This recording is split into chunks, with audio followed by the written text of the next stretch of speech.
Hey crew, it's Pitt and I'm back with some more Esoterica. Today we are diving back into the works of Rudolf Steiner. We are reading aloud and discussing as we go along from the points of the text from the building stones for an understanding of the mystery of Golgotha. It's not the format for everyone, but some people seem to find enjoyment in it, so you are more than welcome to join along with us as we continue our exploration. We are up to Lecture 4. Before we begin, however, if you are unfamiliar with me, any of my unconventional beliefs, or if at any point in time I lose you in the terminology, there will be several playlists linked in the corner above, in the box down below, along with the original source material, so you can get a better understanding of who I am and why I stand where I do. Of particular note, almost certainly, will be the unconventional Bible study. With that being said, we are going to dive in and continue our exploration of the building stones for an understanding of the mystery of Golgotha. Lecture 4, Berlin, the April 14th of 1917. The more we study the mystery of Golgotha in the light of spiritual science, the more we realize that future generations will have to penetrate ever more deeply into this mystery. In fact, what we have known of this mystery hitherto and what we know of it today is but a preparation for a future understanding, and especially for what will be experienced by mankind through this mystery. A time will come when it will be possible to reveal to mankind in a few simple words what spiritual science, by exploring the widest fields of knowledge, is obliged to expound in a somewhat involved way. A way that some would perhaps say is difficult to comprehend.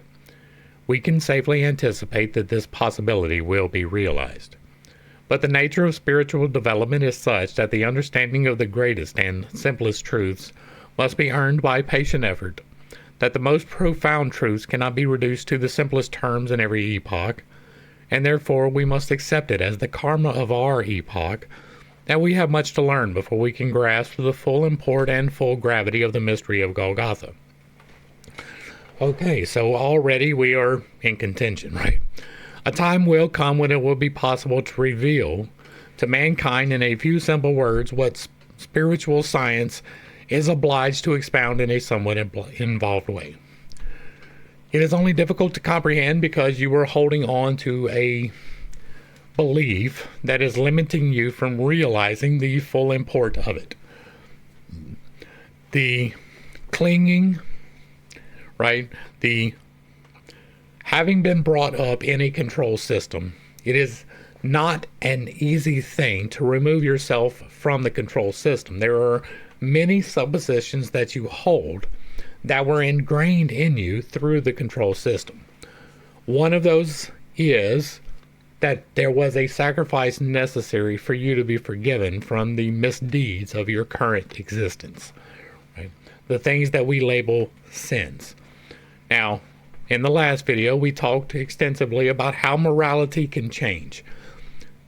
That is in part has something to do with your sin, but your sin is what is written on your heart. If you do wrong, you know it intrinsically.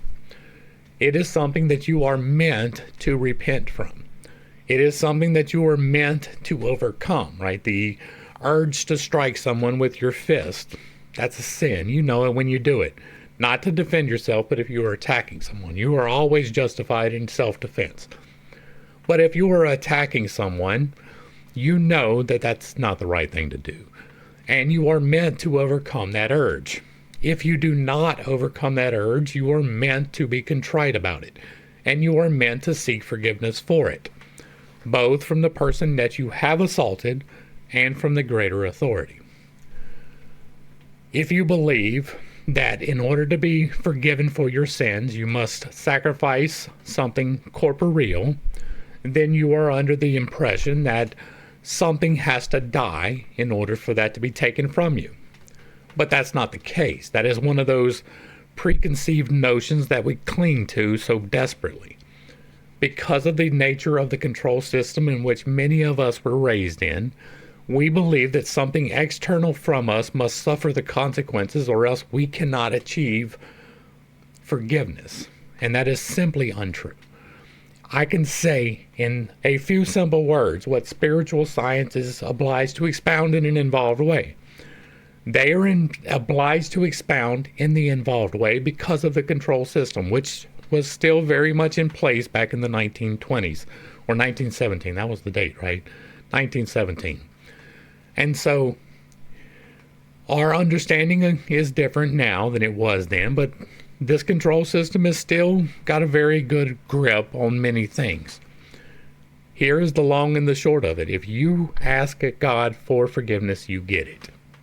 There is no required sacrifice for it other than you to give up that sin, right? If your sin is wrath, then you give up wrath. If your sin is gluttony, you give up gluttony. That is the only requirement. That is as simple as it gets. God is all things. God is the reality that exists.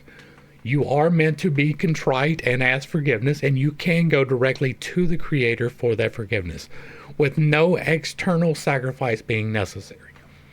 That is, in a few simple words, what spiritual science is obliged to expound in a somewhat involved way.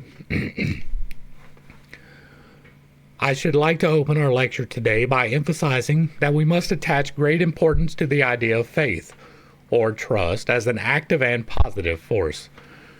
Faith can be an active and positive force. Faith in action is a positive thing, generally speaking, but it can also be a limiting force if you have faith in things unseen, and those things do not bear out to be true.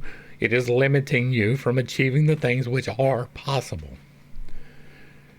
We have to realize that both academic and popular thinking are at pains to exclude morality from their view of world evolution.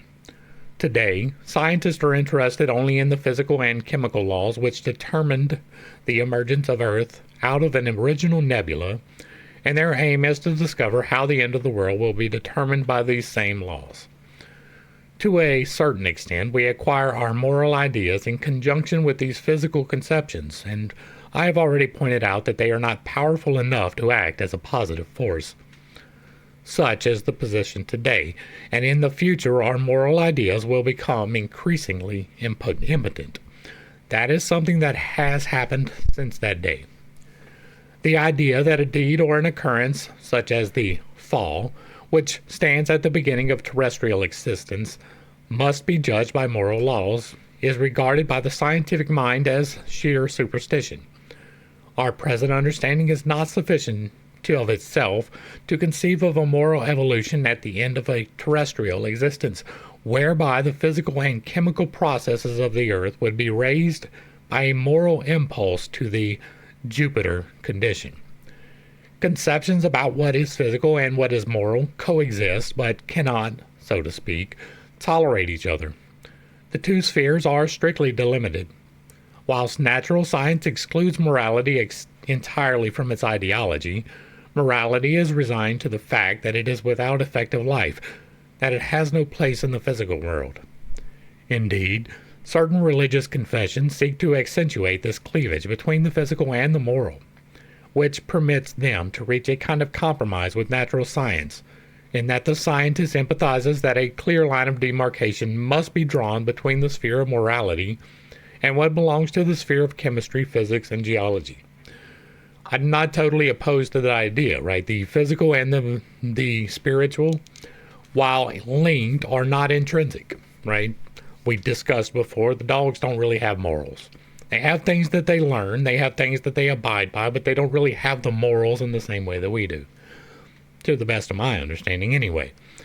So that is a natural separation. Our existence and our self-importance leads us to lend more value to the morality. But, as we have discussed before, morality changes over time. Things that once were moral are now not. And so the growth and the evolution, morality changes as well. And so they are not immutable in the way that physics are, the way that chemistry is, the way that geology works. Like, those things are something that we can affect change with, but we don't affect the way that they work, right? Even the discovery of something new within the limits of those are not us changing the rules, it's just us discovering them, right? So while they may change over the course of time, they already existed before we were aware of them. The same is kind of true with morals, right? How we believe our moral alignment to be is, in large part, set by where we come from. It's somewhat created as we go along because we can shift our morals, right? You can believe that honor killings are a good thing and then come to the knowledge that they're not. So it is shaped, but the fundamental rules are more flexible than chemistry. If you mix hydrogen in 2 parts with oxygen, you get water, right? That is an immutable fact of science. Now, you can add other things in there and make different chemicals, but that is changing the underlying components of the situation. So there is a demarcation in the line of physical versus spiritual. That is not even something that we should be working to reconcile. We have morals. You should be living by the morals. You should be living by what is written, right? What you know to be correct and incorrect through the assimilation of your raising and the control systems, yes, but that is still the framing by which you operate. So you should be doing those things, but it is separate from the external. I propose to begin my lecture today with something that is seemingly wholly unrelated to our subject, but which leads directly into it. First, let me say that not all who have devoted themselves to cosmology excluded moral judgments from their study of external nature and natural phenomena. It would never occur to the modern botanist to apply moral ideas to the laws of plant growth.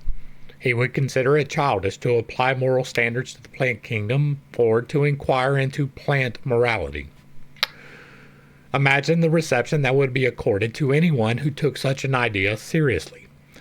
But people did not always share this attitude. I should like to quote the example of Goethe, whom many did not regard as Christian, but whose Weltanschauung was more Christian than that of many others.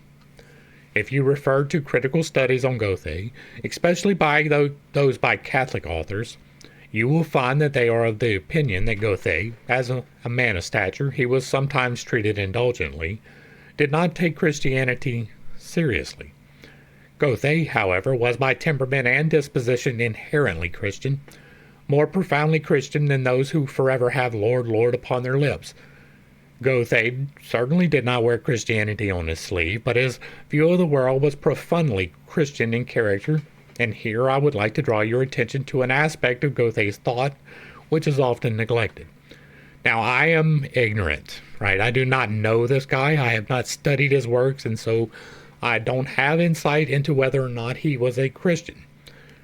Christianity, by necessity, is the profession of Christ as Savior. So if he did not do that, he was not a Christian, despite how his moral leanings might seem. In his theory of metamorphosis, Goethe attempted, as we know, to gain insight into plant growth. I have often had occasion to refer to a conversation between Goethe and Schiller on this subject after they had attended a lecture by Professor Bacht in Jena. Schiller did not approve of the way in which Bacht classified plants. He said that the method of dividing and classifying was unnecessary, and that a totally different approach was possible. Thereupon, Goethe illustrated with a simple sketch his idea of the metamorphosis of plants, in order to show how the spiritual link, common to the individual plant forms, could be envisaged. Schiller shook his head and replied, "That is not an experience, that is an idea." Goethe did not really understand this objection and said, "I am glad to hear that I have ideas without knowing it, and that I can even perceive them with my own eyes." Goethe could not understand how that which was derived from reality, like a tune or a color, could be described as an idea. He maintained that he actually saw his ideas. Goethe, therefore, strove to discover the spiritual behind phenomena, to find the spiritual element underlying plant growth. There is an element of linking through the subtle fields. You can see that.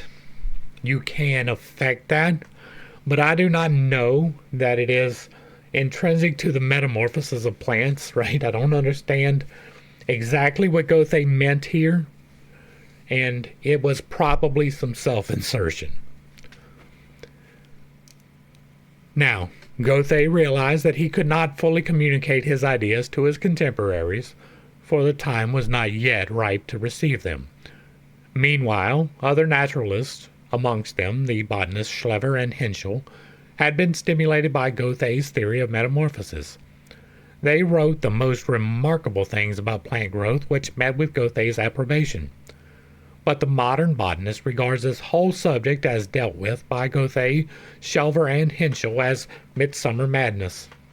In cases such as this, we must adapt the words of Paul and say, and again I point out that Paul is no one to listen to, what is foolishness to men may be wisdom in the sight of God. And Goethe then jotted down his impressions of Schlever's method of presentation. I will now outline briefly what Schlever wished to establish. The existing approach to botanical studies was anathema to him. At this time, the generally accepted view was that plants are divided into plants with female flowers and plants with male flowers, that the ovule is fertilized by the pollen from the stamens, and so a new individual arises. Schlever firmly rejected this view since it did not accord with the nature of the plant kingdom. The fact is, he said, that every plant, by virtue of its nature, can reproduce its kind.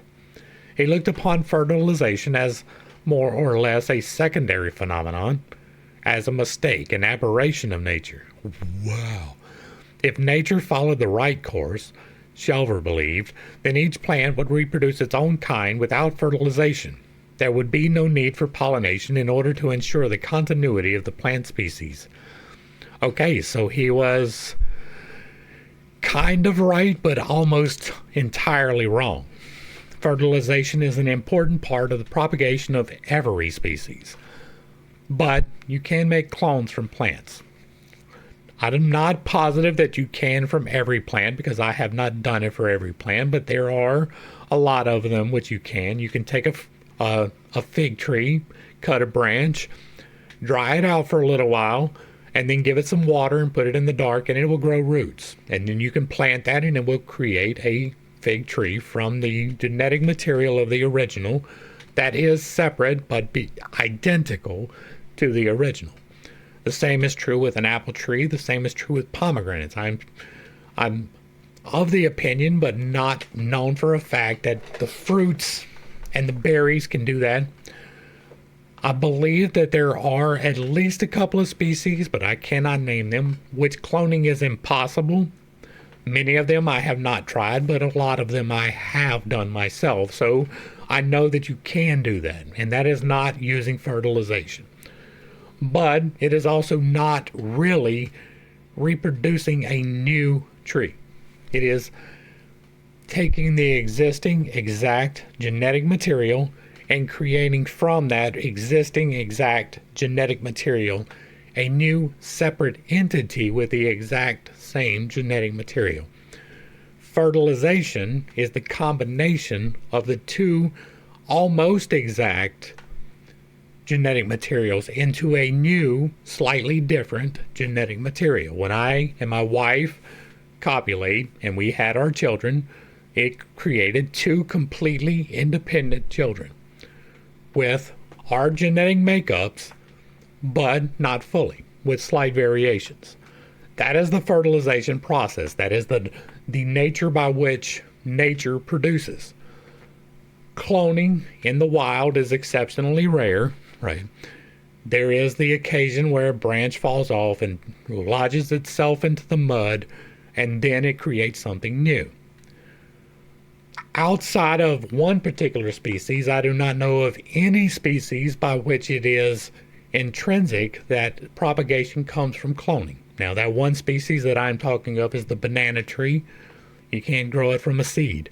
It can only be made by cloning, and that is an interesting conundrum for those who look at the current epoch of science, because the banana tree predates existing civilizations, and it exists in a lot of places across a wide scale.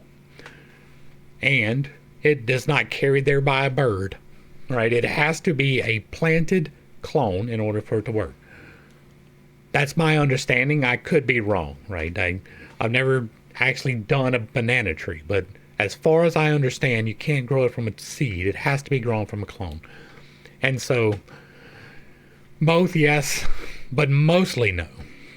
And we're going to pop out no 1 just in case it is actually important. If it will ever load. Sometime today would be nice. Oh wow, that brought me all the way up to the top. Let's take it all the way to the bottom. Scroll quickly there a bit. Come on. Alright, no by translator. In sexual reproduction of plants, fertilization takes place by the means of pollination, wind-blown pollen, transference of pollen by insects, etc. Asexual reproduction is of a vegetative nature by means of bulbs, bulbules, tubers, and runners. Okay, so that is...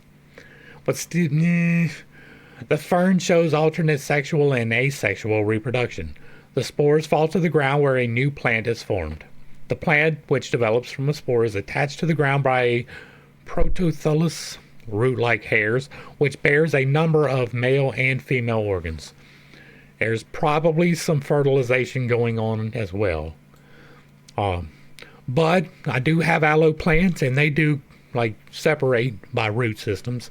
So, okay, I stand corrected. There is some natural process by which that happens outside of fertilization. Goethe, who had made a close study of such phenomena as the metamorphosis of the leaf into the flower, regarded it as self-evident that the whole plant would reproduce its kind through metamorphosis.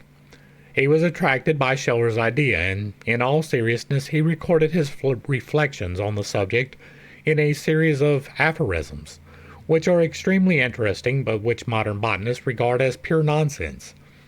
In his article on Schiller, he wrote, amongst other things, "This new theory of pollination would doubtless be most welcome and most seemly when lecturing to young people and ladies, for, with the existing theories, the teacher finds himself in considerable embarrassment." That is something, huh? I'm sure that has nothing to do with a control system. Moreover, whenever innocent young minds, desirous of perfecting their knowledge, consulted botanical textbooks, they could not conceal the fact that their moral feelings were outraged. These perpetual nuptials, which reduce monogamy, on which morals, law, and religion are founded, into a vague and undefined lasciviousness, are wholly intolerable to the pure in heart. That is insane. I don't mean to say it quite that bluntly, and I'm couching this in love, right? That's wild. So, this blossom, pollinating this blossom, is something that should bring you embarrassment? This bee taking pollen from here and depositing it here should bring you embarrassment? These perpetual nuptials, which reduce monogamy, because trees are monogamous, on which morals, law, and religion are founded, that is patently untrue. Right, even if you are a Christian, that is untrue for you. Polygamy was a thing in Judaism, right? Up until quite recently, it was not unheard of for one man to have multiple wives. There was a king of notable for that. And the law was based from them. Morals was based from them. And so monogamy is a rather late insertion. That is one of those moralities changing over time. And so this, on its face, is patently untrue. Right? If this part of it is untrue, then the other part probably is too. Now, it is, because there is nothing embarrassing about fertilizing a fruit. Nothing. There is nothing to be embarrassed about in that, and if there is something that embarrasses you about the fact that there are male and female plants, that is a you problem. That is a you don't understand something problem. That's what that is. There is nothing embarrassing about sex in general, right? You shouldn't be doing it in public. It's a private matter. But there's nothing inherently embarrassing about the sexual relations that you have with your wife. There's nothing to be embarrassed about that. That's a little bit wild. Wild's a good word. Thus, Goethe, surveying the plant kingdom, finds it intolerable that there is no escape from these perpetual nuptials. He finds it, as he so delicately puts it, more seemly not to have to mention them. It is far better, in his view, to teach the asexual reproduction of plants. He then elaborated further on this and wrote, and see, this is the problem with science, right, in general. It is projecting upon the actual results the thing which you wish to find, right? He wished to find embarrassment in this procedure, and so he did. People today wish to find embarrassment to attributing morality to things, or whether it is, like, take AI. There's a great moral debate going on currently about whether it is okay to have AI at all, and where the future of it might lead us. If we are creating machines that can think, does that mean that we need to give them rights if they were able to process? Now, I am of the firm opinion, no, right? I am going to lay that out right at the top. But people are having the debate, and some people are imposing their morals upon the situation. Some people are vehemently for giving the machines rights. That is a thing. And they are imposing that viewpoint upon their results, right? The same is the true for the other side. There are people who are absolutely against it, and they are imposing upon their results those presuppositions. That is exactly what he just did right here, right? This in itself is a whole different problem, but it is a major one in the scholarly circles all the way. People have often reproached scholars, and not without justification, for having shown undue interest in the slightly improper and frivolous passages of ancient authors in order to compensate to some extent for the tedium and aridity of their own writings. In the same way, certain naturalists, seeing Mother Nature partly in the buff, went so far as to crack ribald jokes at her expense, as they never failed to do about old Balbu. Note 2. Let's go ahead and pop that up. Balbu tried to divert the sorrowing Demeter by cynical jest or obscene antics. Goethe applies the name elsewhere in an immodest merrymaker in the Roman carnival, in Faust. She appears in the Walpurgis Night scene. We recall having seen arabesques which depicted most realistically in the style of our antique art the sexual relationship within the calyx. Goethe therefore thought it highly desirable that the study of sexual behavior in the plant kingdom should be abolished. That is... But of course this was considered to be an absurd idea even in Goethe's time. And today, in the age of psychoanalysis, which seeks a sexual explanation for everything, which is a whole different problem, right? Freud had issues. It would seem more foolish still to say that it would be a good thing if we could dispense with this immoral notion of sexuality in our study of nature.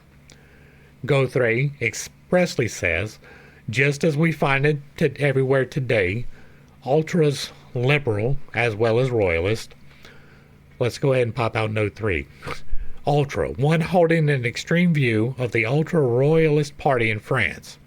1827. The party of ultras split into parties of the right and the left. We're familiar with that concept at least. Liberal as well as royalist. So Schelver was an ultra on the question of metamorphosis. He broke through the narrow limitations of the earlier theory. Goethe does not say that he found an ultra such as Schelver in any way antipathetic. On the contrary, he warmly welcomed his appearance. We shall the better understand what lies behind all this if we enter more deeply into the soul of Goethe. I mean, into his Christian soul. Those who study nature, as it is, from the standpoint of modern science, can of course make nothing of such ideas, for certain assumptions are necessary before these ideas can be understood. It must first be assumed that the plants, as they are at present, belie their original design. Those who make a detailed study of the plant kingdom are compelled to acknowledge that, when they reflect upon the original design of plant growth, they find that fertilization by wind-blown pollen does not accord with the original intention of nature. Really? Is that what you find? Is that really what was found by the scientific exploration of this particular topic? That there was no case by which wind-blown pollen was meant to be the means of reproduction? That pine trees are not inherently masculine and feminine? That the pine pollen from the masculine doesn't intermingle with the feminine and create pine cones which produce the seeds which produce new pine trees? That was not the original intention? Okay. Fertilization should take a different form. The only course open to us, therefore, is to recognize that the whole flora around us shows a deterioration from its original form, and that a view of nature, such as that of Goethe, still discovered in the form of plants as they are today, an intimation of what they had been before the fall. That is an assumption. That is a self-insertion. Right? You are assuming, because I have already come to this conclusion, that this is the reason for it, and that is simply not true. Indeed, we cannot understand Goethe's theory of metamorphosis unless we appreciate its childlike innocence, unless we realize that Goethe wished to indicate by this theory that the present mode of reproduction in the plant kingdom is not what was originally intended. It arose only after the earth had fallen from a higher sphere to its present level. The self-insertion, man. It follows from this. I cannot enter into precise details at the moment, but we shall have an opportunity to discuss these matters later, that the same applies to the mineral kingdom, that it too is not as originally constituted. And those who make a careful scientific study of the problems will also realize what I have said is applicable to the animal kingdom, to these so-called cold-blooded animals, but not to the warm-blooded animals. Okay, like this is a level of something. Like the levels of assumptions that have to be made for this to fall into place. Like you have to assume that you know divinity straight off the top. You have to assume that you fully understand the divine mind. You have to assume that you know the proper dispensation of the plants, how they were supposed to be millennia before your existence. You have to assume that there was never intended to be a change in any of the plants, which is patently patently untrue, right? The levels of assumptions that you have to make to reach this conclusion it's something. The mineral, like talking about the mineral kingdom has changed, right? I believe in the theory of spiritual evolution. I have enunciated before, but I don't think I have in this particular study, that there are different levels of existence. I believe that the mineral kingdom is the fundamental first existence. It is simply existing. It is being in an elemental state. It is the individualized carbon, the individualized hydrogens and nitrogens, and all of the individualized pieces. They are all existing through the willpower of the spirit. They have their own electromagnetics, their own harmonics by which they operate. They evolve and change, right? If you run this atom into this atom, they create something new. That something new is the evolution of that particular thing. So the combination of various elements create rocks, and they are still part of the first level of existence. They merely live. They're merely there. Do I think that they have a cognizance? Maybe, but not in particular, right? This stone right here has a function. It does something. I can use this stone to ground energy. But it doesn't have any power on its own, and it makes zero decisions upon its own volition. The next stage of evolution is plants. They exist in the state of growth. They go from the single point to a line, right? They can grow up and a little bit out, but they don't move. They can't say there's not enough water here, I'm going to go over there. Animals get to do that, right? The first stage of animal is the unthinking animal. That is the third phase of existence. And the first stage, right, is existing. And the second stage partakes of the first stage. The plants uptake the nutrients and change it into something new, something that grows and moves. The next stage is the animals that consume these. Now, there are two stages of basic animal life. There is the animals that cannot be trained and have no thought, and there are animals that can be trained and have a little bit of thought. These dogs can be trained to do things. They can have an expectation of something to come. They can get into routine and habits. There are animals that don't do that. There are other creatures that merely exist. They have instincts. They move about. They can move around in the 3D space, but they don't have a concept of thinking, and they have zero concept of time. They partake of the second stage of evolution, and they create the third stage, which is something new, right? It is something that can move around. These guys have a little bit of thought, so they get the fourth stage. They get to understand some things. Without a full knowledge of anything, they have some understanding of things. They, in large part, partake in the third and the second, right? Even in the first, dogs eat dirt, if you were unaware. The fourth or the fifth stage is going to be us. We have thought. We can plan. We can see consequences to actions before they happen. That is part of the realm of the fifth, right? The dogs have access to the fourth. They can think a little bit. We have a bit more mastery of that. We also have mastery of the concept of time. Not that we have full access to it. We cannot go forward or back other than the process by which we are doing. But we exist in 5D space. That is length, width, breadth, thought, and time.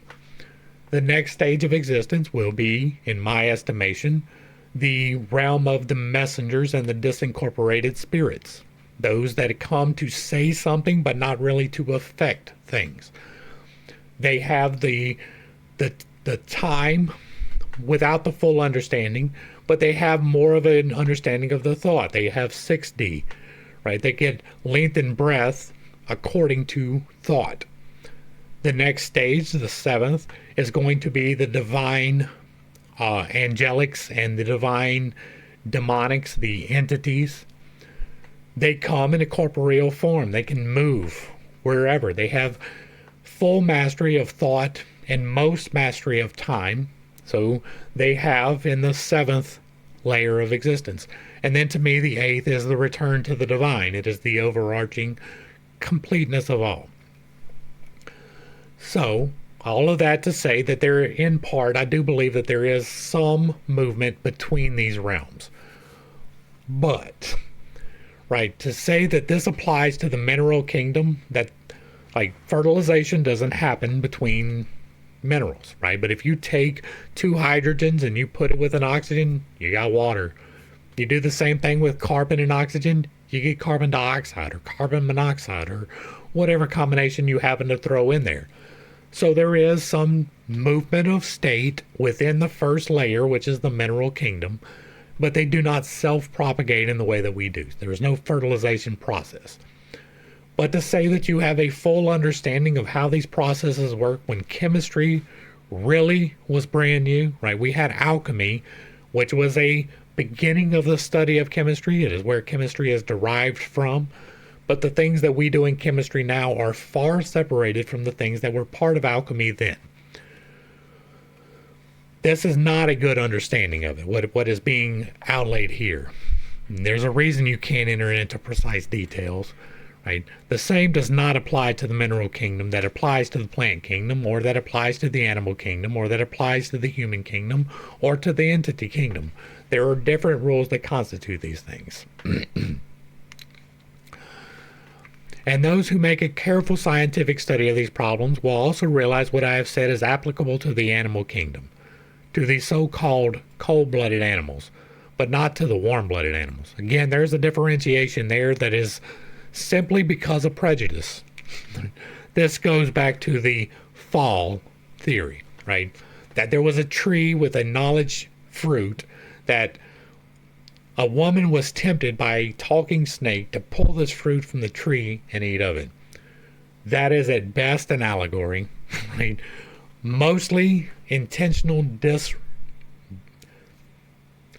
disorientation, right? It is meant to lead you in a direction which is not the direction of the truth. And the separation of animals here is directly linked back to that. Now, I separate animals, but it's not like cold-blooded and warm-blooded. It is by the ability to think, right? The recognized ability to make decisions based on something other than instinct. The mineral kingdom, the plant kingdom, and the kingdom of the cold-blooded animals, whose blood temperature is permanently below that of the environment in which they live. These, they're infected. That is almost exactly whatever the environment is. These three kingdoms are not such as they were originally intended to be. And again, that is a self-insertion. You are assuming that you know when you really don't. And I don't know, right? I am supposing here as well. They have fallen from a higher sphere, with the result that they are of necessity subject to the sexual principle which governs them today. Again, the self-insertion. These three kingdoms are unable to develop their potentialities to the full. They must be given assistance in order to fulfill their development. Originally, plants possessed a natural capacity, peculiar to themselves, not only to metamorphose leaf into blossom, but also to bring forth an entirely new plant. That is a wild supposition. Like, I don't know of a single plant that the leaf moves into a blossom, right? You have leaves and you have blossoms, but they are two separate things. But they now lack the vital energies to do this. They require a new stimulus from without because they have forsaken the realm to which they originally belonged. And the mineral kingdom and the kingdom of the cold-blooded animals, too, were intended to be different from what they are now. They have stopped short, midway in their evolution. Let us now turn to the other realms of nature, to the kingdom of the warm-blooded animals, to the human kingdom, and to the kingdom of the ligneous plants, i.e. trees. All right, let's see what note 4 is. Ligneous plants are wood-forming plants, especially trees, shrubs, etc. Non-ligneous plants are herbaceous plants, annuals, herbs, etc.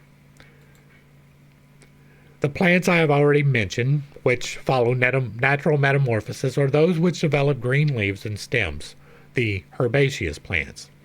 I pointed out in my previous lecture that physical man, as at present constituted, does not answer to his inherent potentialities. His physical body was originally destined for immortality. That is a supposition. This idea has further implications. Not only has physical man, who was destined for immortality, forfeited his claims to immortality, but also the other living beings. The ligneous plants and the warm-blooded animals bear the seeds of death in them. They are not as originally created. Not that they were created immortal, but they have deteriorated. In consequence, a new situation has arisen for them. I stated that the kingdom of the herbaceous plants and the kingdom of the cold-blooded animals are unable to fulfill their potentialities. They are in need of an external stimulus. The warm-blooded animals, the ligneous plants, and man do not betray their origin in their present form. Thus, the first group do not develop to the full potentialities and need some external influence to further their development. The second group, the ligneous plants, the warm-blooded animals, and man, as at present constituted, do not betray their origin. The former fail to fulfill their development, the latter do not immediately disclose their origin in their present form. If we accept this point of view, we can predict to a certain extent the direction which the study of nature must take in the future. We must make a clear distinction between what the beings were destined to become and what they are at the present moment. No, we do not. The question then is, how are we to account for this deterioration? It didn't happen. Virtually the whole of nature around us, even when investigated scientifically, is not such as it was intended to be. Who is responsible for this?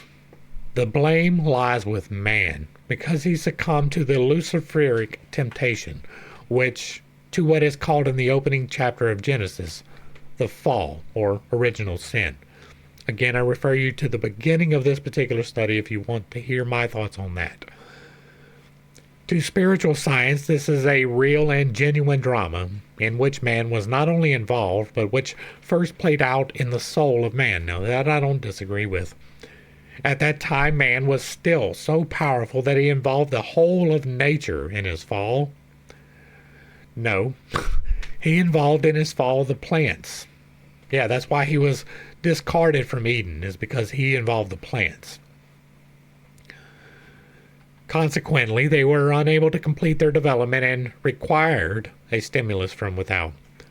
It was his responsibility that alongside the cold-blooded animals there are also warm-blooded animals. That is, animals capable of suffering pain, as he does. Man therefore has dragged the animals down with him because he succumbed to the Luciferic temptation. So what is intimated here is that cold-blooded creatures don't feel pain, and that is not true, right? There have been experiments which have proven that cold-blooded animals do feel pain. I say that with authority because there have been that on pretty much every single species on the planet. People often imagine that man's relation to the universe has always been the same as it is today, that he is powerless in the face of nature, that he has no apparent influence upon the creation of animals and the plants around him. But this has not always been the case. Before the present order of nature arose, man was a powerful being who not only succumbed to the Luciferic temptation, but involved the rest of creation in his fall, with the result that the moral order was completely divorced from the natural order. Now, all of this is justification of his worldview, right? This is self-insertion to the nth degree. Whoever expresses the view I have expressed today will not meet with the slightest understanding from those who think along the lines of natural science. Nonetheless, it is imperative that such views be understood in the future. Despite all of the services it has rendered to mankind, despite its great achievements, modern science is but an interlude. It will be replaced by another science, which will recognize once more that there is a higher vision in the world in which the natural law and the moral law are two aspects of a single whole. I do not believe that. But I do believe that there will be something that will come which will bring more explanation to things, right? That is what I am doing. I am trying to bring more explanation to the supernatural, to give processes by which you may attain those things. That's what we talk about in the Infinite Integration playlist and the Esoterica playlist. So that you can do something different, that there is a science behind the way that these things work. That is what I am doing. So I do believe that that will happen. I just don't believe that it is tied to the moral law in the way that it is being expressed here. Right? Morals change. But this higher vision will not be reached through a vague pantheism, but from a concrete insight into reality. That pantheism includes a mortal man taking on the divinity. We must recognize, as external nature unmistakably shows, that it was originally designed for something other than is disclosed in the existing order of nature today, and it does not unmistakably show that. We must have the courage to measure external nature also by the yardstick of morality. The materialistic monism of today, which prides itself on excluding moral principles, does so from an intellectual cowardice, because it has not the courage to probe deeply enough to a point where, as was the case with Goethe, it becomes imperative to apply moral standards, just as it is necessary to apply scientific standards to the study of external nature. Mankind would have found it impossible to think of the world as once again imbued with morality if the mystery of Golgotha had not supervened at the beginning of our present era. We have seen that everything pertaining to the natural order has, in a certain sense, been corrupted. No, we have not. Has fallen from a higher sphere and must recover once again its former high estate. No, we have not. And our Weltanschauung, likewise, must rise above its present level. Our thinking, also, is an integral part of this natural order. And when Du Bois-Reymond and other scholars maintain that our thinking cannot attain to reality, when they assert that we can never know the ultimates, ignoramus, this is to some extent true. And why? Because our thinking has forsaken the realm for which it was originally predestined and must find its way back once again. Thinking has declined everywhere, and those who maintain that thinking cannot attain to reality are right to some extent. This thinking, together with the rest of creation, has been corrupted and must lift itself to a higher level. The necessary impulse through which this thinking can be raised to a higher level is found in the Mystery of Golgotha. That is, in the new stimulus which the Mystery of Golgotha brought to mankind. Even our thinking is subject, to some extent, to original sin, and must be redeemed before it can again participate in reality. That is more about the control system than it is actual reality. And our present natural science, with its necessarily amoral outlook, is simply the outcome of this deterioration of thought. If we have not the courage to admit this, we have completely lost touch with reality. The new spiritual impulse that was brought by the Mystery of Golgotha, and whose purpose was to raise up the fallen kingdom of nature, becomes abundantly clear to us if we bear in mind certain concrete facts. If we ask ourselves the question, what then would have been the fate of Earth's evolution after its involvement in the fall through the action of men? I say this not as an expression of opinion, but as the result of spiritual investigation, just as the findings of natural science are the result of scientific investigation. What, I repeat, would have been the fate of the Earth evolution if the Mystery of Golgotha had not brought a new spiritual impulse? Just as the plant cannot fulfill its development if the ovary is removed, you mean it can be fertilized? So the Earth could not have fulfilled its evolution if the Mystery of Golgotha had not taken place. That is not necessarily true. Right? It is something that we cannot fully determine because it did take place. Right? There was indeed the crucifixion. Maybe. But I believe that actually happened. I do. And so I say that as an is, but it does not necessarily have to be an is. I can be wrong on that. But I do believe that there was a crucifixion. I believe that Jesus walked the earth. I just believe that he was a man on a mission. Today, we have just entered the 5th post-Atlantean epoch. I want to know the delineation of the first 4. The Mystery of Golgotha took place during the first third of the 4th epoch. Really. Everywhere we find evidence of a progressive decline, this is patent to all. So I'm going to try to extrapolate from this, right? So we're talking Adam to Noah, right? That's 1. Noah to Moses, that's 2. Moses to Jesus would be 3. And then Jesus to us would be 4. And now, in modern times, with the discovery of science, that would be 5. Is that what we're saying? Thinking that is capable of penetrating into the essential nature of things has suffered a catastrophic decline. The Copernican theory and allied theories are valuable contributions to knowledge at a superficial level, but they do not probe deeply enough. I'm going to pause here and briefly talk about one of my favorites. There is a different theory than the Copernican one. It is the Tychos model. You should definitely check that out. I have a video on it. Not sure exactly how it is labeled, so you would probably be better off to find it elsewhere.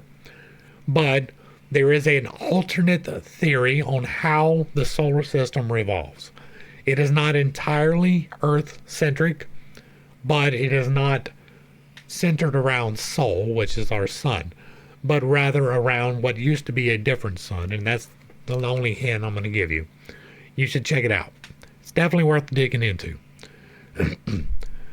They are the outcome of a man's failure over the years to go to the heart of things, a failure that will become progressively more pronounced. Today we can cite instances, fantastic as they may seem, of the situation that must arise if this trend of thought, which is already to some extent endemic, were to continue unimpeded.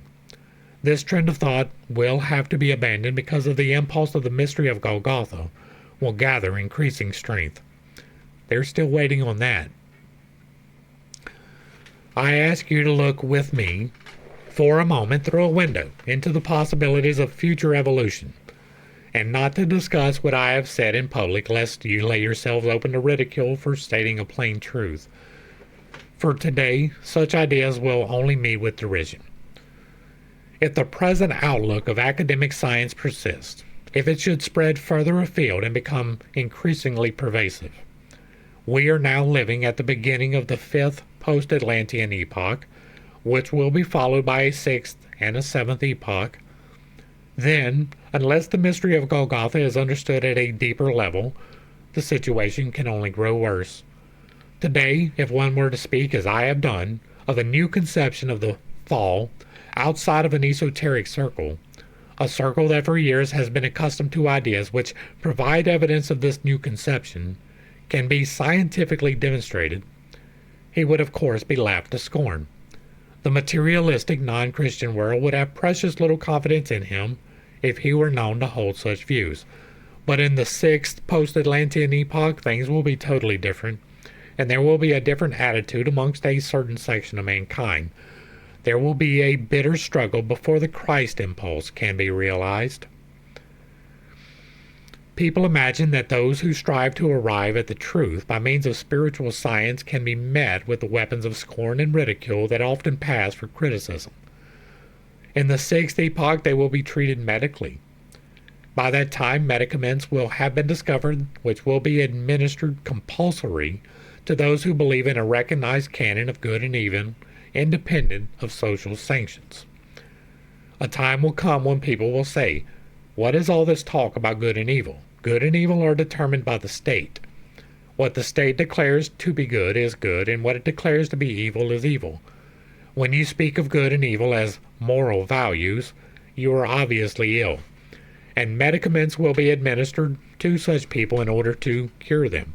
It is no exaggeration to say that this is the direction in which our epoch is moving. It is a pointer to the future. For the moment, I will not disclose what will follow in the seventh epoch. A time will come, for human nature cannot be changed, when people will be adjudged ill according to the concepts of natural science, and the natural steps will be taken to cure them, and the necessary steps will be taken to cure them. This is no flight of fancy. Even the most sober observation of the world around confirms what I have said, and those who have eyes to see and ears to hear on every side the first steps in this direction. All right, this is something that has happened. If I were to go to a psychologist, or I forget which one it is that can actually, I think it's psychiatrist, that can write the prescriptions, right? And I go and I tell them the things that I tell you out here openly every day, they would throw me so full of medicaments that I wouldn't be able to think. They would blind me with lorazepam. They would put me on SSRIs. They would endeavor to stop me from doing the things which I know to be true. I have the unique propensity, and I say unique simply because it is not common, to be able to take these things and put them in a manner to where I don't seem like I'm insane. Right? I don't believe I'm insane. I believe that I act within logic.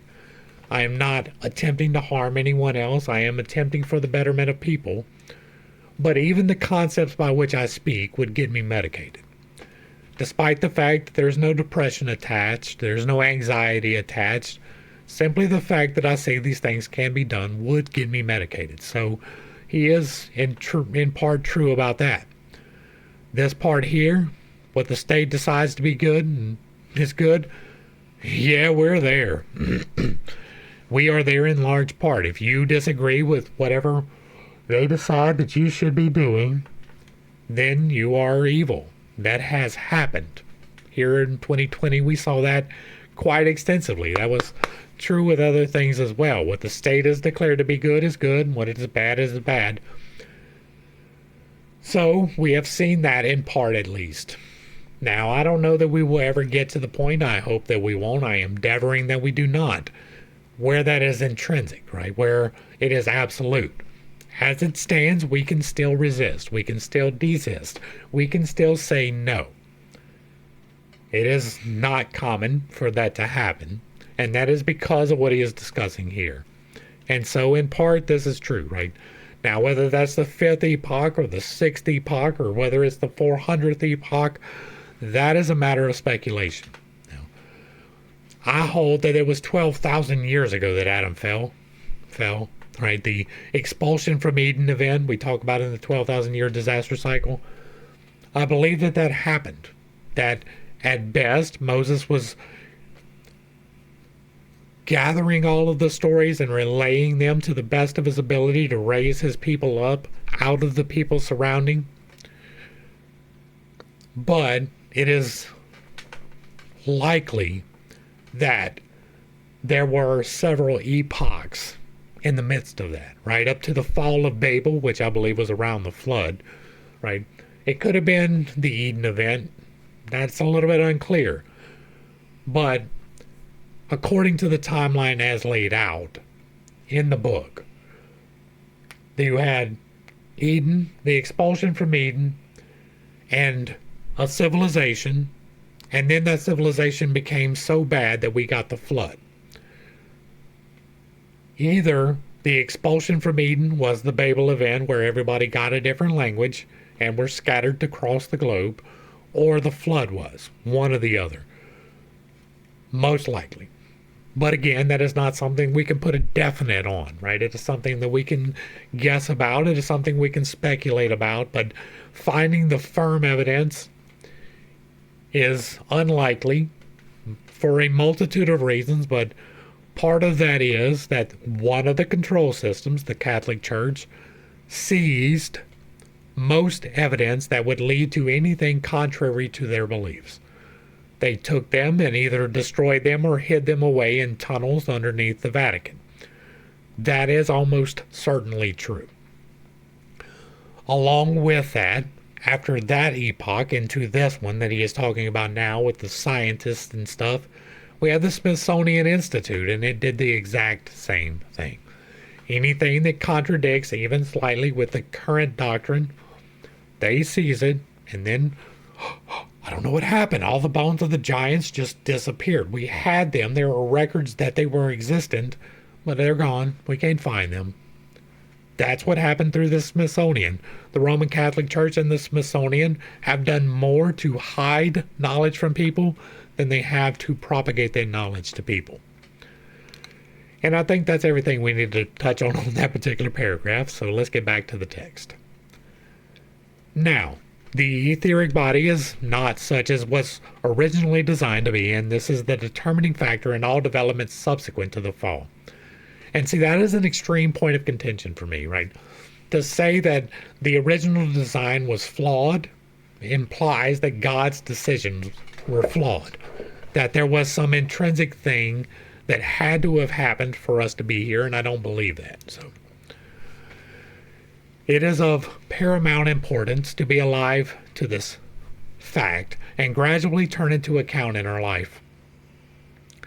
Amongst the various etheric formative forces with which our etheric body originally possessed, and originally it possessed all etheric formative forces in their full and vigorous vitality, is the warmth ether that is still active within it. That is the subtle body. That I believe in. That is what I deal with.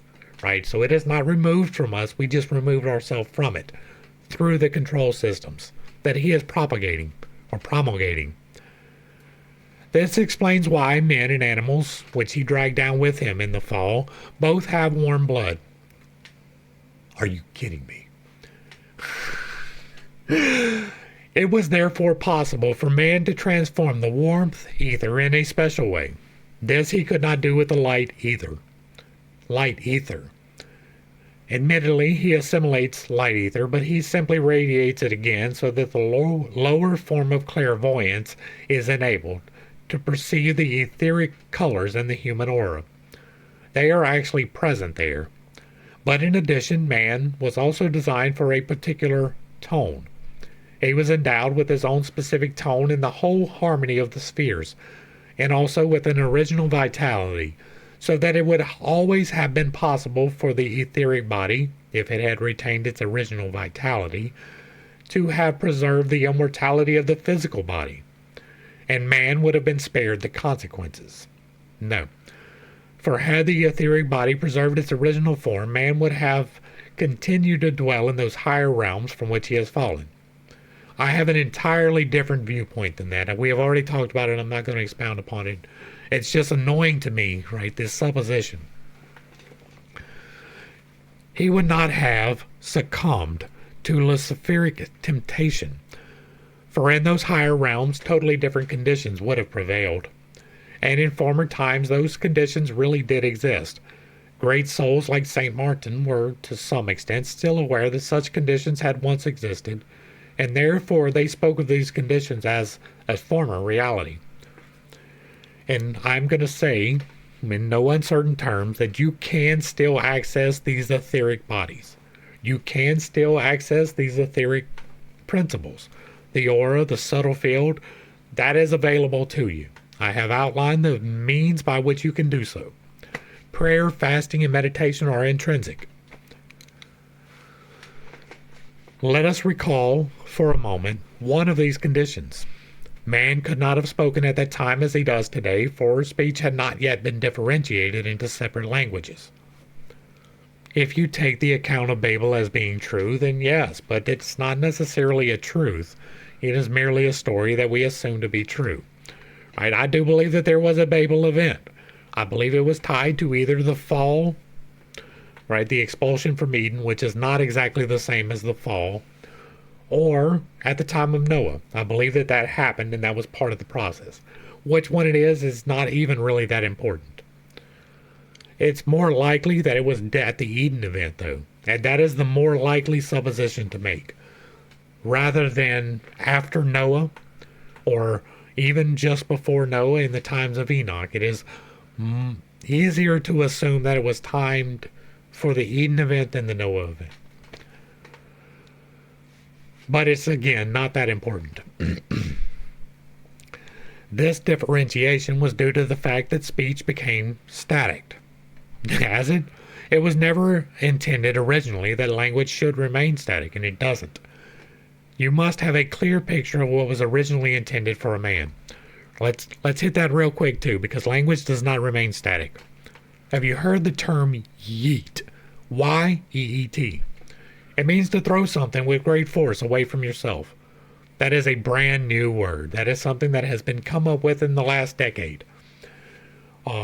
Skibbity toilet, right? That's one. That is brand new. Cool, in the manner in which we use it, right? As something that is nice. That is completely different from the original intention of the word cool. The semantics have changed. Semantics are important, right? Word choice makes a difference in a lot of things. But language is not static, and it has not ever been static.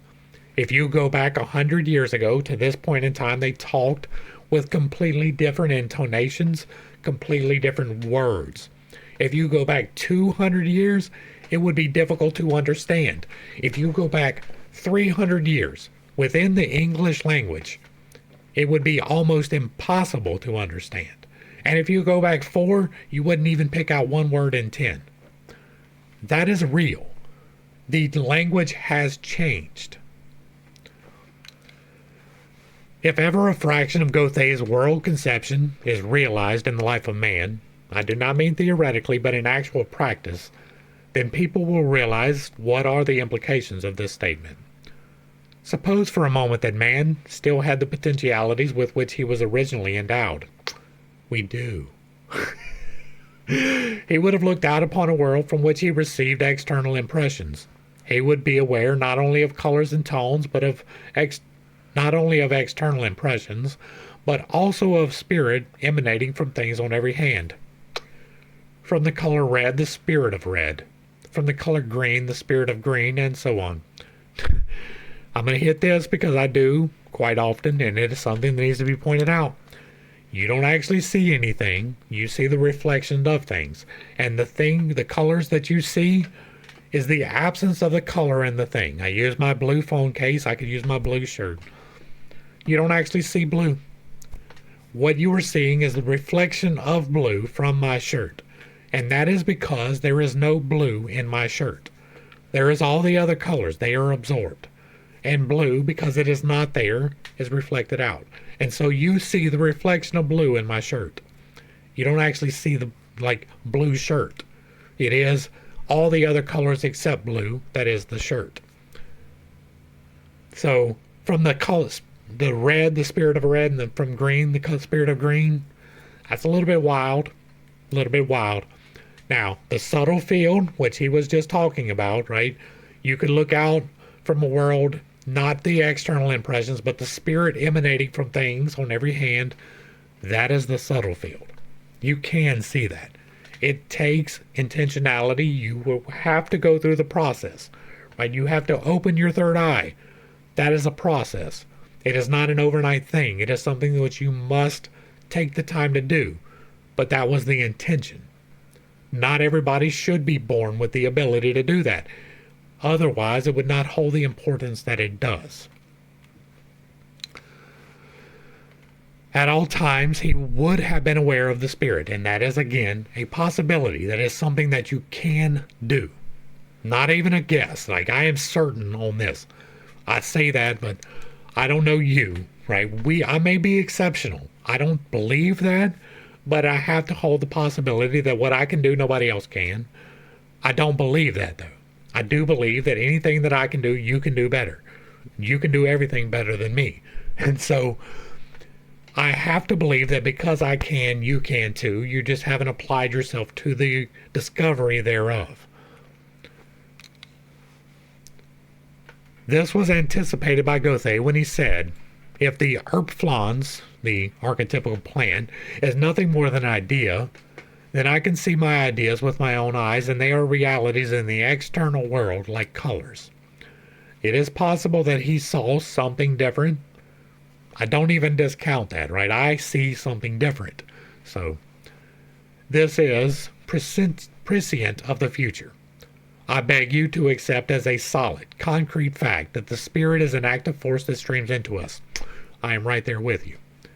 If, however, the external impressions were to stream into us with the same vital energy as the spirit, we would respond to each of these impressions in our breathing process.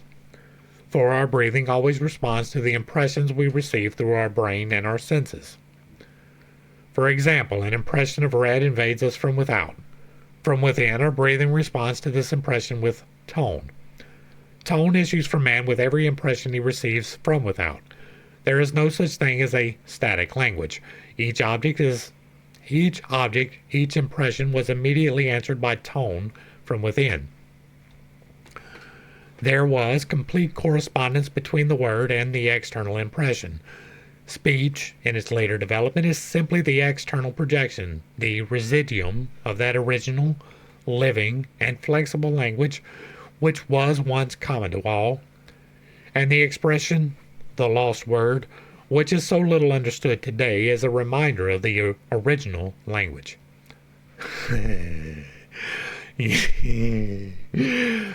The opening words of the Gospel of St. John, in the beginning was the Word, and the Word was with God, and the Word was God, recall living at one-ment with the Spirit, this primal Spirit. When man not only had eyes to see the external world, but also to perceive the Spirit, when, through the breathing process, he responded to the visual impressions with a tone. It is to this communion with the divine that the opening words of St. John's Gospel refer. This particular part of the Gospel is completely misunderstood. Now, we have done the unconventional Bible study, and in Genesis you will find the manifestation video. If not, I'm pretty sure it's in there. but if not, it will be linked separately if I remember. The manifestation video, we go through a word study. It is the I am study. In the beginning, God created the heavens and earth. That is the I am statement. God said, I am light. And there was light, and it was good. And God said, I am separated the waters from the earth, the light from the darkness. And there will be day and night. That I am spirit, I am statement is Haya. Right? I get the pronunciation wrong on that. But that is the creative emanation, that is the creative word. That word, the I am, is the exact same as the Logos, which is misinterpreted as being Christ. If you would like more on that, see the I am video where I go through with the thing in front of me so that we can go through the word study.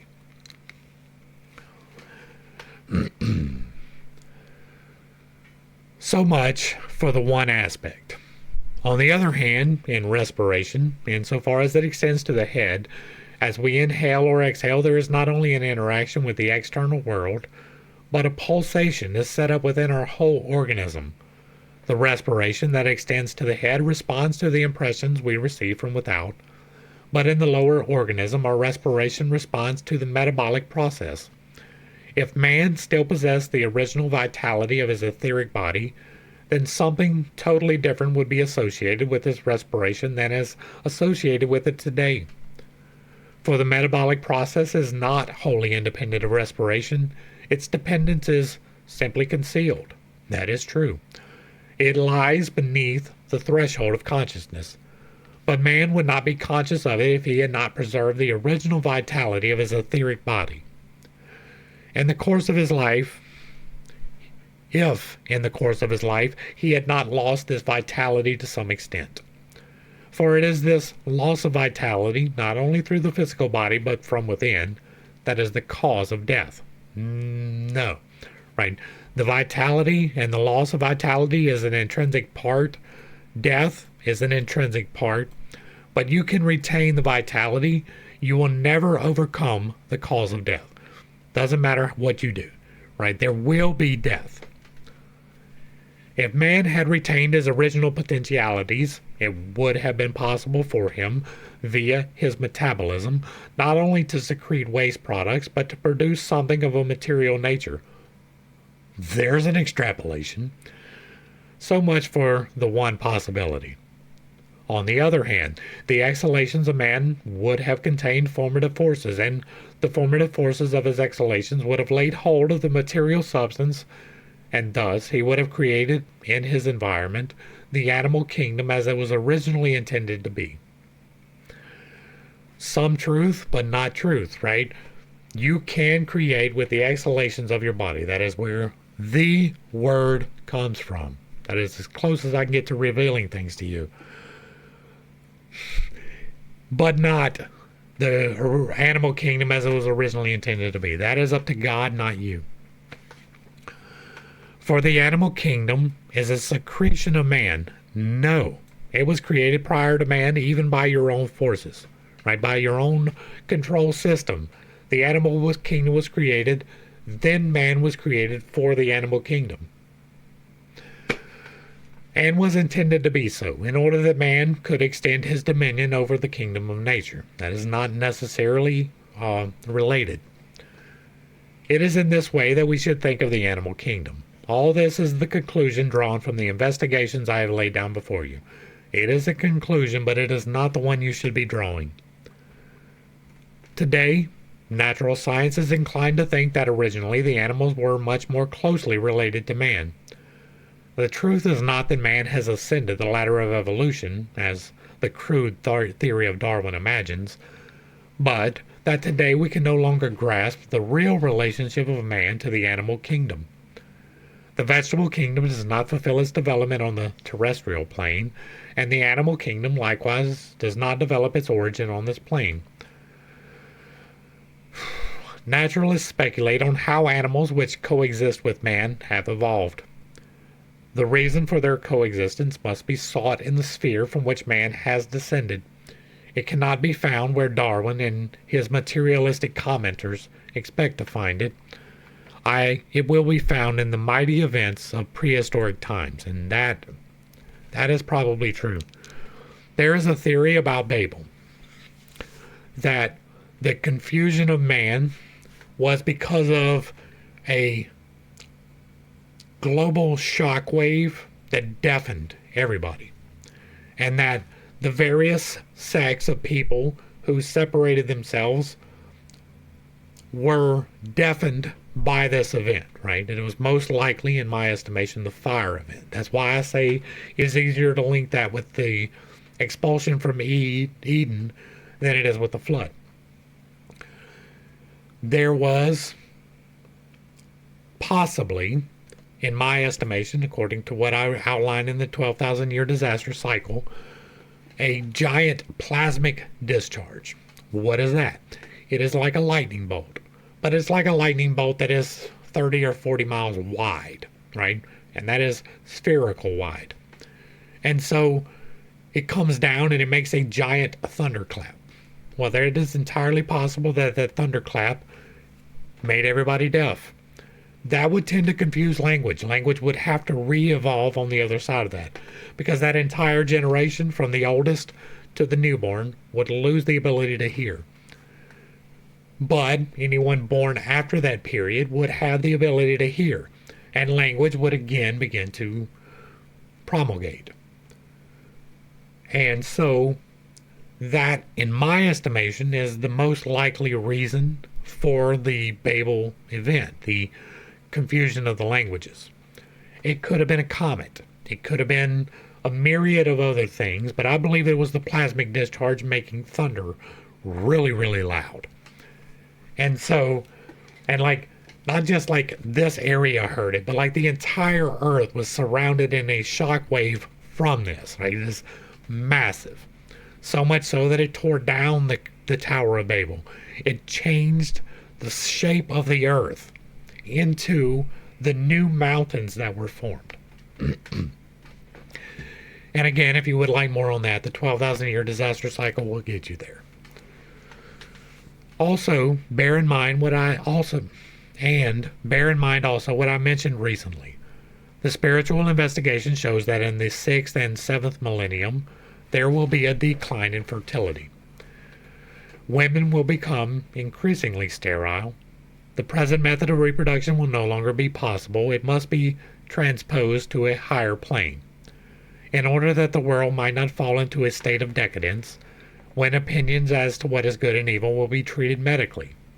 In order that good and evil, all personal determination of what is good and evil, should not be recorded merely as a matter to be decided by state regulation or human conventions, in order that this should not arise at a time when the natural order that at present prevails in the human species will of necessity have ceased to maintain the race. For just as in women fertility ceases at a certain age, so too the present method of reproduction in the human species will cease at a certain stage of earth evolution. In order to forestall this, the Christ impulse was bestowed upon mankind. Thus the Christ impulse was implanted in the whole of earth evolution.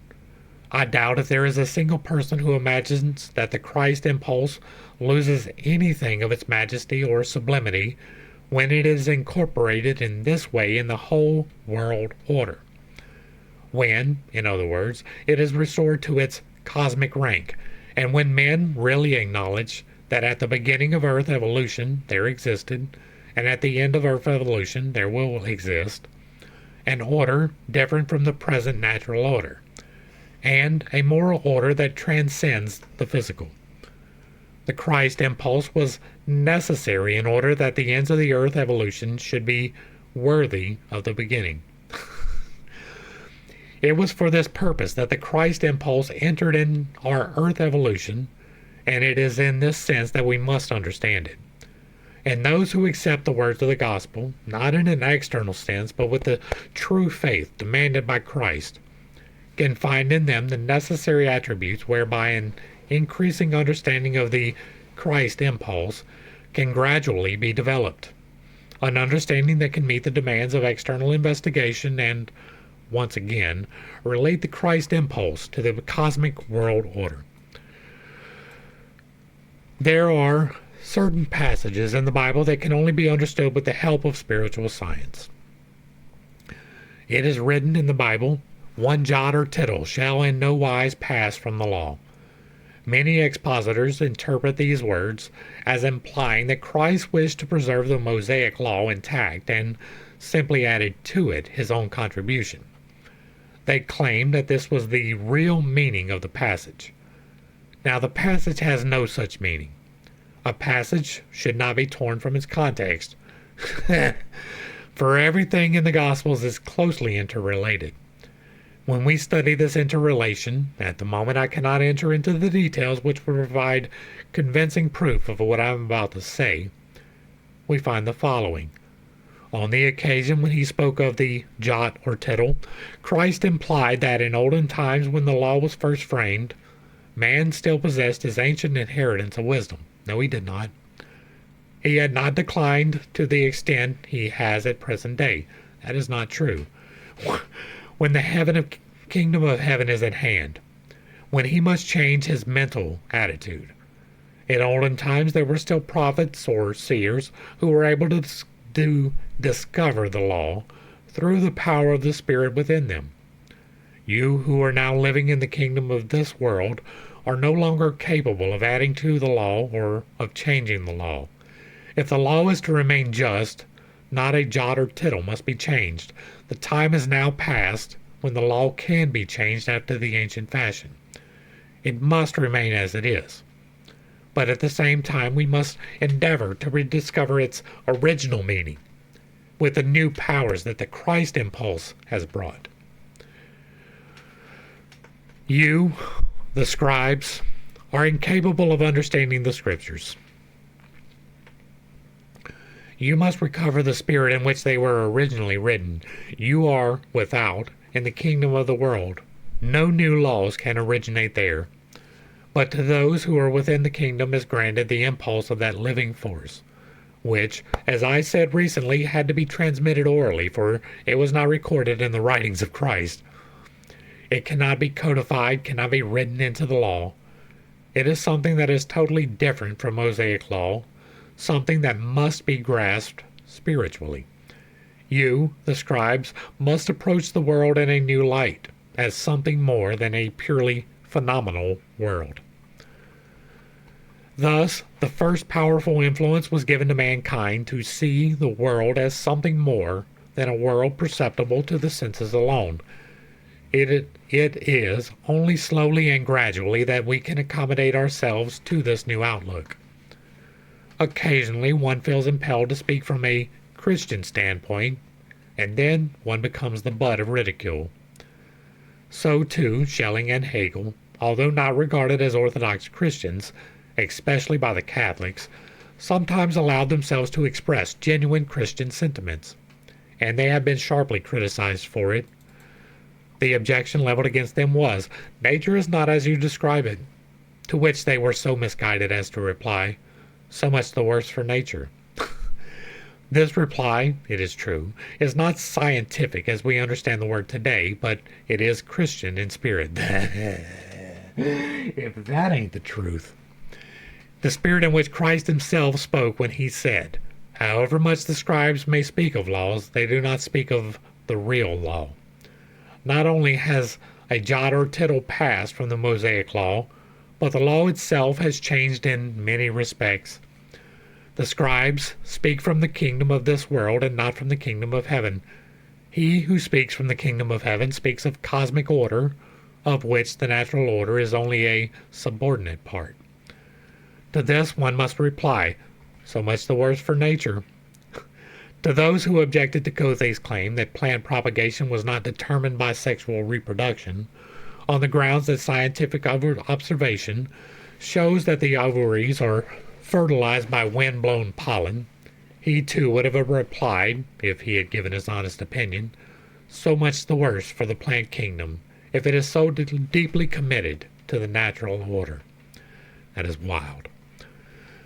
On the other hand, minds such as Goethe's will always insist that man's understanding must be enlarged, that man must become sensitively aware so that he will be able to think, feel, and experience that up until the 6th and 7th millennium, the spoken word will once again become a reality and will have the same creative power in the external world as the power of fecundation in the seeds of the plant kingdom today.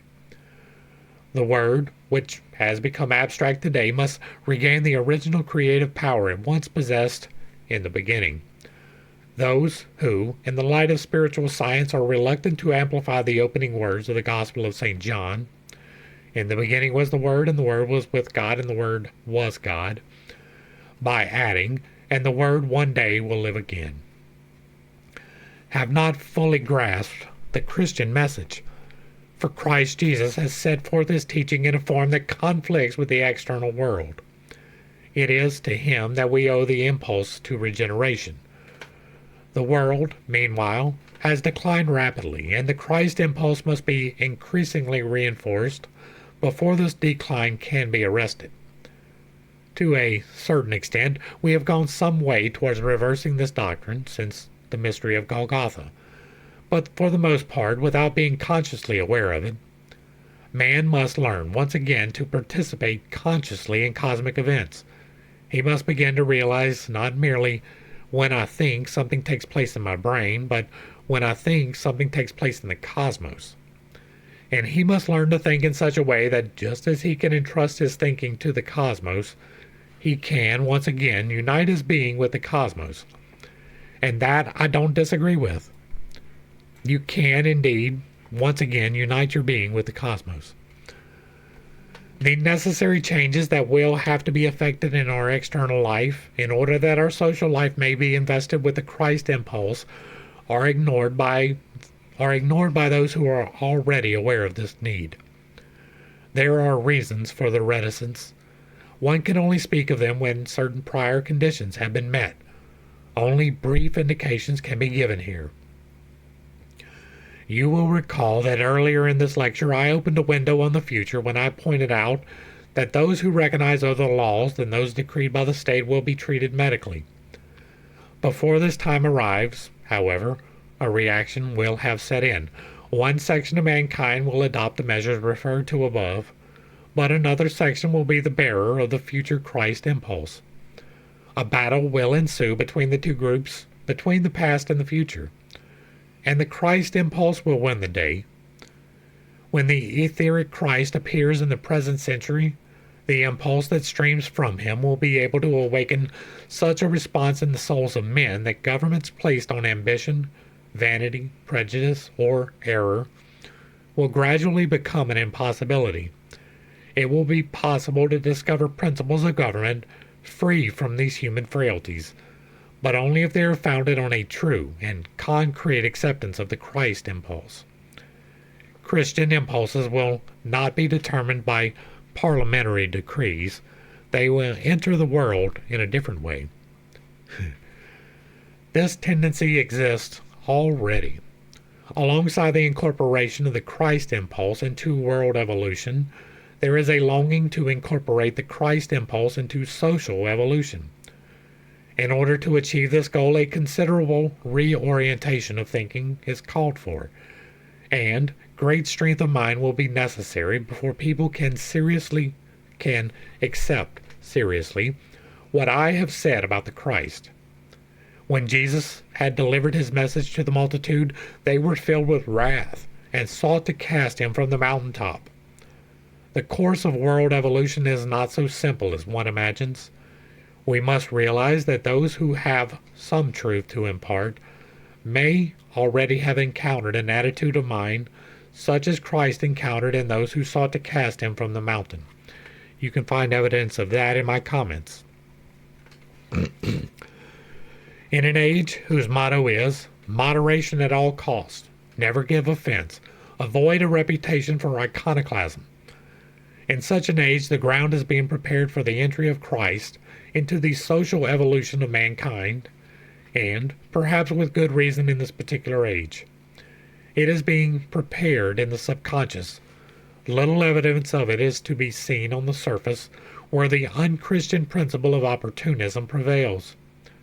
That unchristian principle that dare not openly declare like Christ, "The kingdom of heaven is not for you, ye scribes and Pharisees." I ask you to pause and consider what has replaced the scribes and Pharisees today.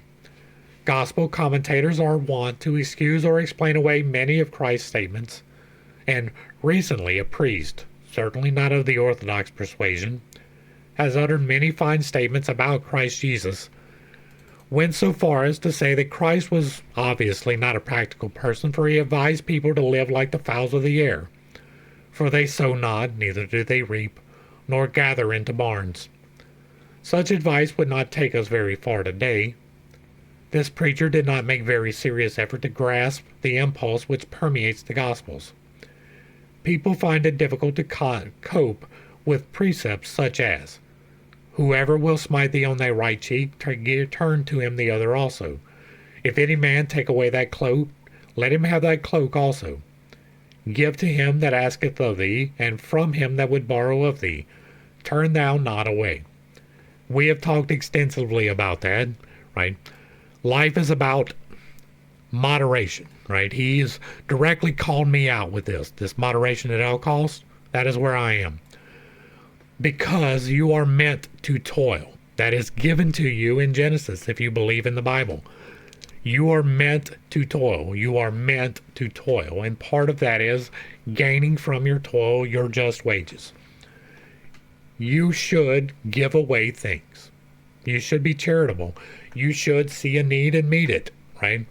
But that doesn't mean that every time somebody strikes you, you turn the other cheek. That is stupid, right? There are occasions when someone is so overcome by wrath that, yes, you should walk away. You should turn the other cheek after they have stricken you, but that is an exceedingly rare exception to the rule. You are allowed to defend yourself, and you should. And that's not even an equivocation. You should defend yourself. You should have physical things. You should not be so attached to them that they become your idols, but you should have them. You should sow, and you should reap, and you should gather into barns. That is literally the reason for being here. Matthew 5:39-42. The book says this passage is in Matthew 2:40-42. When we read all that has been said in extenuation on this rather unpopular passage, we have to admit that mankind today has gone halfway towards excusing Christ for the strange sentiments he sometimes expressed. They are prepared to excuse much if they can only retain the Gospels. Wow. After their own fashions. Pot kettle. But in matters such as this, it is far more important to understand what is implied. And this is difficult because these things are closely interrelated. But at least we have an intimation of this interrelationship if we read on from this passage. "And of him that taketh away thy goods, ask thou not again," which occurs in the Gospel of St. Luke, to the more explicit statement in the Gospel of St. Matthew 7:12. "Whatever ye would that men should do to you, do you even to them." These words, of course, refer to what has gone before. Christ is here appealing to faith and trust. If Christ had shared only the current superficial ideas, he would never have said, "If any man taketh thy cloak, let him have thy cloak also." He is speaking here of laws that govern social life and conduct. Such are for the scribes and high priests. He is speaking of the kingdom of heaven. In this passage, he wishes to emphasize that in the kingdom of heaven, other laws prevail than those of the external world. And if you compare the passage in the Gospel of St. Luke with that of St. Matthew, and much depends upon the correct translation, you will realize that he wished to say that a faith must be awakened in man which would dispense with the laws and statutes concerning the stealing of another's coat and cloak. Christ wished to show that it was pointless simply to teach, "Thou shalt not steal." You will recall that he said, "A jot in no wise passed from the law," but as they were originally understood, those words no longer provide any impulse for the present epoch. We must really develop within ourselves the power, under the present circumstances, to offer our cloak to whomever has taken our coat. If we follow the precept that, "Whatever ye would that men should do to you, do ye even unto them," and especially if this principle can be adopted by all, it would be impossible for anyone to steal another's cloak. No one will steal another's cloak if the victim has the strength of mind to say, "Whoever takes my coat, to him I will give my cloak also." And then you will have nothing, right? That is what comes from that doctrine. Strength is an important thing. You are meant to be strong, not unyielding, not brittle, not hard, but strong. You should be able to hold to your faith, and you should absolutely give away a cloak if it is to keep somebody warm. But not everybody stealing a coat is doing it to keep warm. Not everybody stealing a cloak is doing it to stay warm, right? Some people are doing it to sell it. Some people are merely thieves.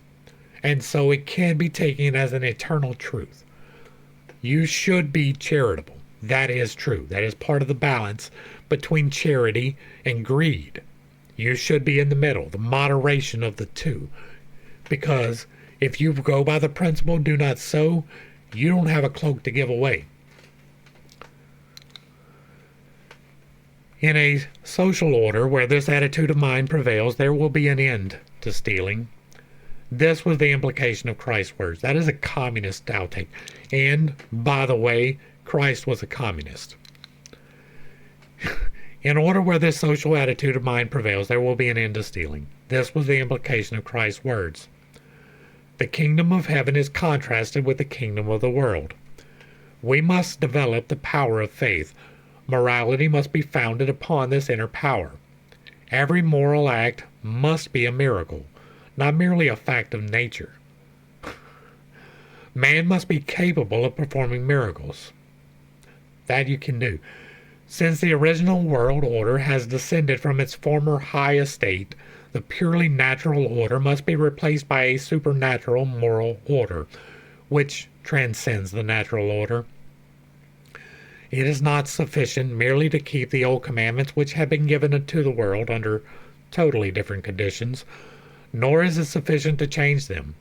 Man must adapt himself to a supernatural moral order, so that if someone steals my coat, I shall be prepared to give him my cloak also and not proceed against him.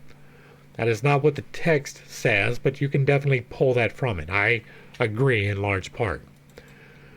The Gospel of St. Matthew clearly states that Christ wished to debar judicial proceedings. He was a communist. In the event that there would have been no point in adding to the passage about the coat and cloak, the injunction, "Whatsoever ye would that men should do to you, do ye even unto them," unless Christ had intended to refer to another kingdom, to a kingdom in which miracles take place. For Christ performed signs and wonders through his sovereign, supernal, and power of faith. No one can do what Christ has done as part of the natural order, if he cannot bring himself to see in man something more than a nature being. That is true. You can do it, but not if you are limited to this view, right? Now, what Christ demands of us is that in the moral sphere at least, our ideas should transcend the limitations of external reality. In external life, we act on the principle, if someone takes your coat, then get it back again. But on this basis, it is impossible to establish a social order that complies with the Christ impulse. In Christ's kingdom, there must be something more in our moral concepts than a mere concern with, or the satisfaction of, material interest. Otherwise, the following passages would be strange bedfellows. First, "Whosoever shall smite thee on thy right cheek, turn to him also the other also. If any man take away thy coat, let him have thy cloak also. Give to every man that asketh of thee, and of him that taketh away thy goods, ask not again. Whatever ye would that men should do to you, do ye even to them. And then contrast with these precepts the words, if you smite someone on the right cheek, then see to it. If you smite someone on the right cheek, then see to it that he offers the other cloak also. So that you can experience the satisfaction a second time. If you steal a man's coat, do not hesitate to take his cloak also. If you want anything from anyone, see that he gives it to you, etc. This negates the principle. Whatever ye would that men should do to you, do ye even so to them. From the point of view of the practical world, these injunctions of Christ are meaningless, a mere sequence of empty phrases. They first take on meaning if we presuppose that those who would take an active part in the salvation of the world, which shall be initiated by the Christ impulse, through which the world will be raised once again to higher realms, must start from principles which do not apply to the external world only. It will then be possible to give practical effect to moral ideas and conceptions once again.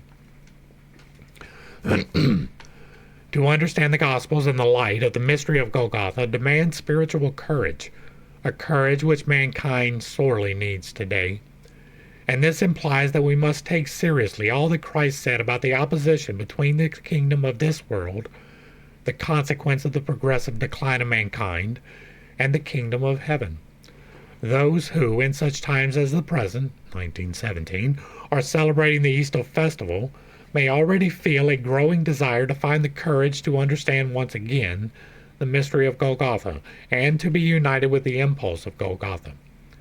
Everywhere the gospel speaks of courage, they insistently call for courage to follow that impulse which Christ has implanted in the evolution of the earth. In this lecture, I have endeavored to give you a clearer insight into the mystery of Golgotha, in order to impress upon you that aspect which shows how this mystery must again be incorporated in the whole cosmic order, and be understood only when we recognize that the Gospels speak with the tongues of angels, and not with the tongues of men. In the course of its development, the academic theology of the 19th century has tried to reduce the Gospels to the level of human speech. Our immediate task is to learn to read the Gospels once more as the Word of God. In this connection, spiritual science will contribute to a better understanding of the Gospels. And so we wrap up this letter. And once again, I vehemently disagree with the concepts, especially in that last paragraph. You can find God completely separate from the Gospels. I know that steps on toes, but it is what I am here to tell you. You can turn directly to God. You can find grace and salvation directly from God. All you have to do is ask for it. There is no required sacrifice. There is no required teachings, right? Anything that you need revealed to you, you can have revealed to you directly from God through prayer, fasting, and meditation, through introspection and thinking about these things with the proper mindset. This was at a point in time when the control systems was completely falling apart, right? That happened in part in the 1600s during the Reformation. But during this point in time is when it became socially acceptable to divert yourself from the control system. This entire study so far seems to be a desperate attempt to retain people in the control system. I put to you that if you read the Gospels, as I have done, without the lens of predestination, that the Jewish people were the chosen ones, and that Jesus was required for you to be forgiven from sin, it casts a different light upon them. The Gospels aren't as bad as the Old Testament, but there are still some things in there that are decidedly not true, right? You can't say that God gave you the command to go forth, subdue the earth, be stewards thereof, right? And that you are not supposed to toil. You cannot reconcile that. That is two completely different statements. Should you be overly concerned?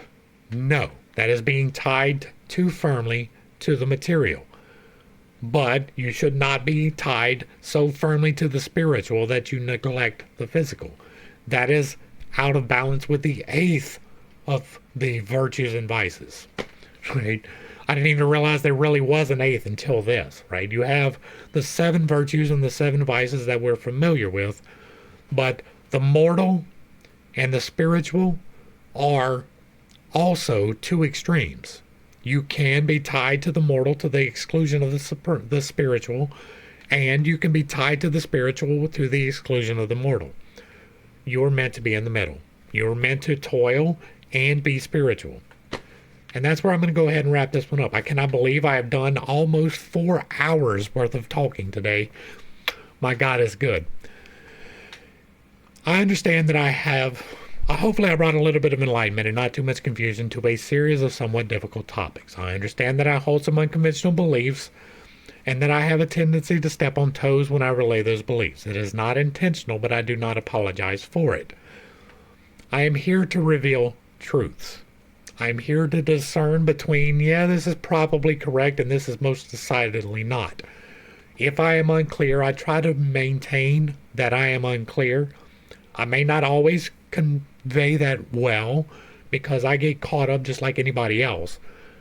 But there are things that I am firm in, that I know. I know that you can affect change through the direct power of the Holy Spirit, separated from Christ Jesus. That may be too much for you, and that is fine. This channel is not for everybody. Like, it's open to anybody, but it's not for everybody. I am here for those seeking the narrow path. The narrow path, by definition, is not for everybody.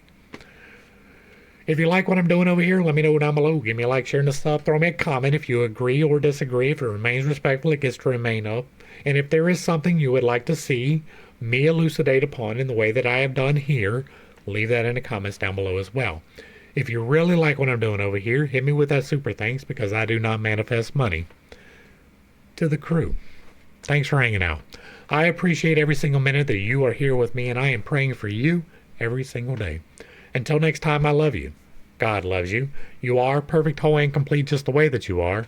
And this has been Pitt State. Peace.